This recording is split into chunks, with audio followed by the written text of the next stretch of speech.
to the summit, please? So first off, I am so honored to be here at the 16th annual Retosa. Actually, it's not annual. I think he does it twice a year. Yes. Sir Anthony Retosa, this really has been one of the most extraordinary investor summit I've been to, and I'm connected to Sir Anthony through my dear friend Adria Dunn. Is it your first time in Dubai? Yes, it is. Can you see my face light up? Yes. Yes. Because I just love traveling the world and seeing different places, and Dubai has been on my bucket list. I had an event last year to come here and speak, April 2020, and actually it was coinciding with World Expo, which was supposed to be back then, right? And it didn't happen. So to have an opportunity to come, first off, to experience this summit, but also to celebrate my 18th anniversary with my husband. So we came here to play and to work. This is lovely. What are you looking most forward to for the summit, the Retosa summit here in Dubai? To be very honest with you, I already found what I came here for, and that was, first off, to really listen to all types of industries, leaders, and people who are just so innovative. They're innovative, and to really look into the future of what these thought leaders, as well as leaders of nations and leaders in companies, in business, what are they doing? What are they thinking? Are they really thinking openly and seeing into the future, being able to take action upon it, not just listen, hear it, and then okay, go back to my old ways, but listen, take action, and move forward into what the world we will create for our legacy. And we have 4 children, so for me it's always thinking about what can we do to make a lasting, sustainable world, or even like mindset. How do we go about doing things in our world now for the younger children to then grow up to be young leaders? Please, can you tell us, how did you start to realize the importance of this, as you say, taking action? When did this start? Well, it starts from anywhere from daily actions, taking action on a daily basis. Actually, a lot of people find it difficult, and as a business coach and a speaking coach, for me it's all about what are you learning, but what are you learning more so that you can actually take action. So it's very important on a daily basis being consistent, just like how we talk about fitness or wanting to stay healthy. That's an analogy, right? You want to consistently work out at least 3-5 times a week, right? The same with what you want to achieve in your life, in your business, in your goals. Whatever you want to achieve, you can take baby steps and work consistently every day towards it. And that means taking action. So be it pick up the phone, even though you may be scared to pick up the phone to contact someone you don't know who to talk to, right? To emailing that person and being bold and telling them what you think, to helping others. Really, if the more you help others, the more the good karma comes back. When did you realize the importance of this? How did you got involved? In the first project that you did, which were focused on especially this, can you take us back when I first started as an entrepreneur? Yes, please. It's a great story. So I used to be an actress, a dancer, a singer, and I always wanted to be on stage performing. But I met my husband and we were actors. And his career took us to Los Angeles, and I found myself very sad in Los Angeles from New York City, because New York is vibrant, lots of energy, and you get to walk on the streets and you meet lots of people. LA, everyone is in their car, right? So for me, I grew up in cities where you don't have to drive. You walk out, or you take the subway, you take the tube, or you ride a quick taxi ride, you walk. But LA is a totally different culture where you drive. So it was very depressing for me, especially because I had never driven. I mean, I know how to drive, but I didn't need a car. And then I found yoga.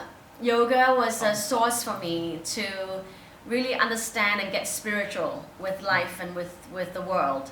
And I did a lot of yoga, and so I got to really feel it and sense it and think it. And then one day I just read in a magazine, because I love reading magazines, I told you before. Yes. I was reading the yoga magazine. It's actually called LA Yoga. And it was an advertisement for a yoga conference in Hong Kong. And so I was like, okay, my parents are in Hong Kong, my sisters are in Hong Kong, I can go back to Hong Kong and do a yoga conference because I love yoga. So I went back, and then 4 days of yoga, 5 to 7 hours of really powerful yoga, handstands, meditation, breathing, all of that. I woke up in the middle of the night and I had a calling. Some people believe it's like a sign from God, and you intuitively hear it and feel it. And so for me that night, I woke up at 4:30 in the morning and I had a calling to start a new company and forget about acting, dancing, singing, all the things that I've been training in. Let's be a businesswoman. So that was almost like God telling me I should do that. And so I did. Within 1 year, I had that dream, that calling of starting a new clothing company. It was a ready-to-wear yoga clothing company, yoga inspired.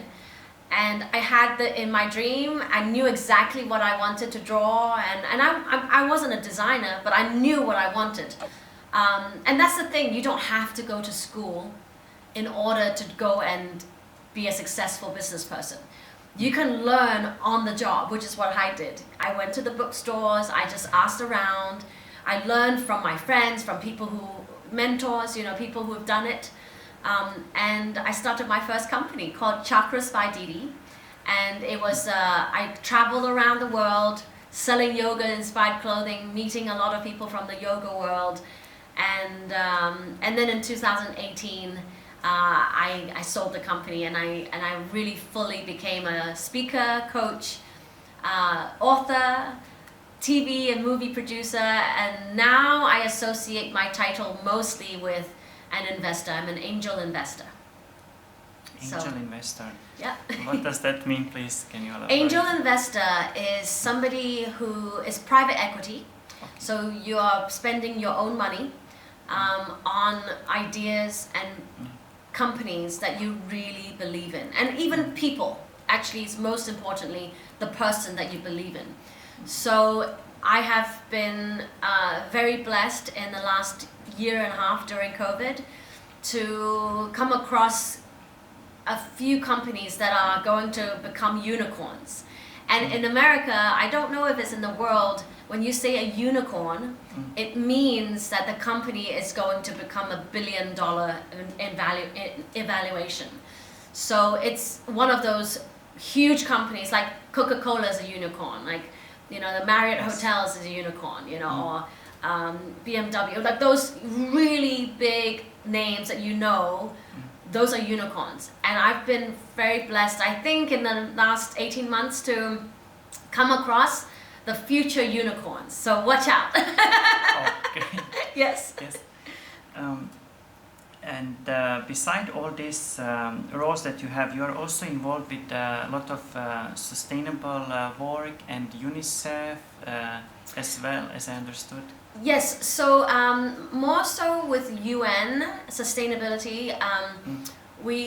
And also I help with philanthropy as well, with some work with the Pope Francis.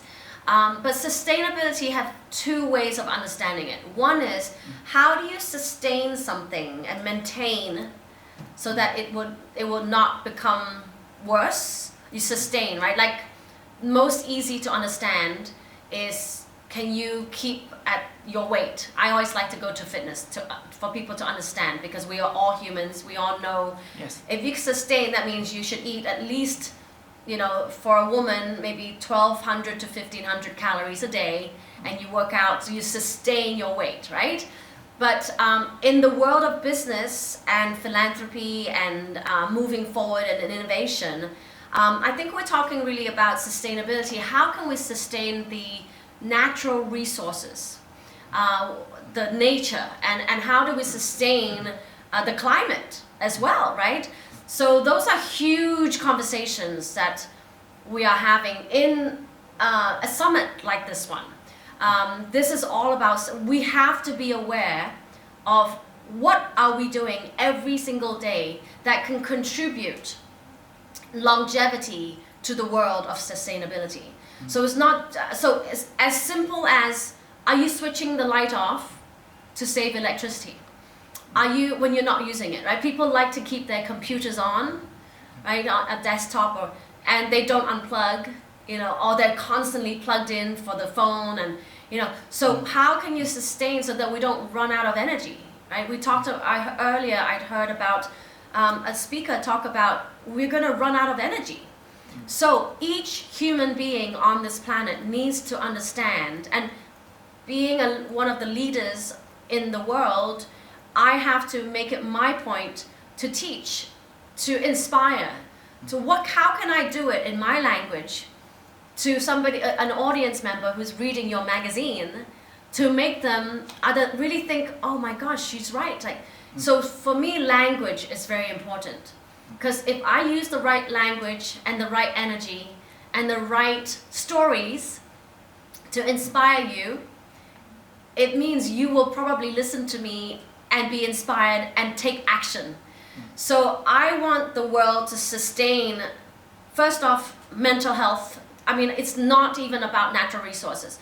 If you can sustain a good mental health, then you can go out there. I like to think outside the box, right? Because most people who talk about sustainability will talk about the natural resources and driving an electric car rather than a gas car and all those things. Those are very important. But if you don't begin with yourself, sustain your mindset, right? I love to talk about having a great mindset, sustain your good energy, sustain how you go out to the world to contribute, right? Then that will turn into something small like that, will turn into big projects.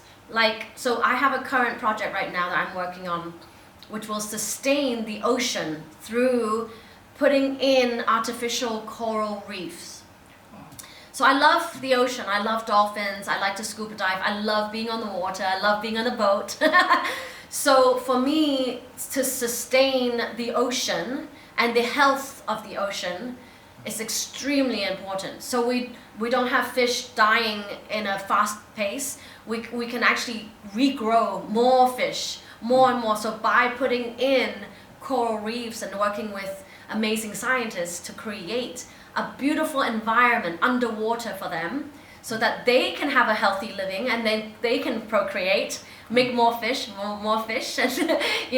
and have a more beautiful, cleaner underworld. So that's one of my projects that I'm working on right now. That's very exciting. So it sounds that to take action, it requires actually kind of a behavior change. We have to change our behavior, and as you mentioned, it starts at the micro level. Yes. With the small steps from within. Yourself. Yes. What do you think is important to achieve this? How do you think we can achieve this? Oh, you're getting into a subject that I love to talk about.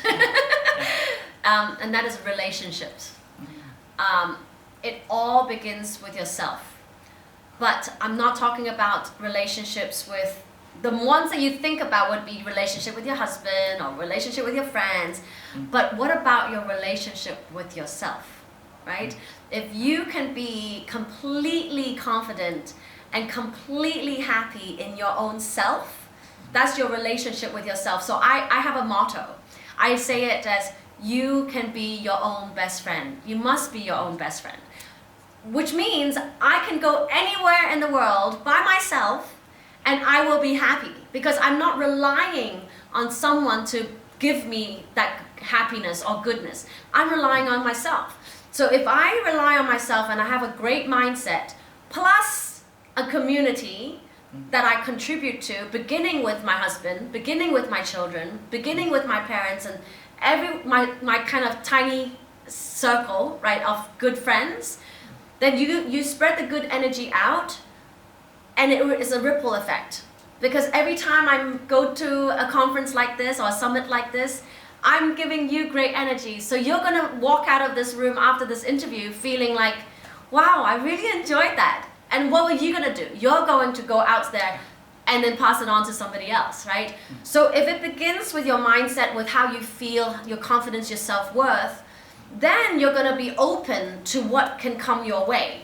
Then you can go out there and make change happen. And that's what I think a true meaning of a world changer is. You know, you go out there and make things happen, but you've got to start within.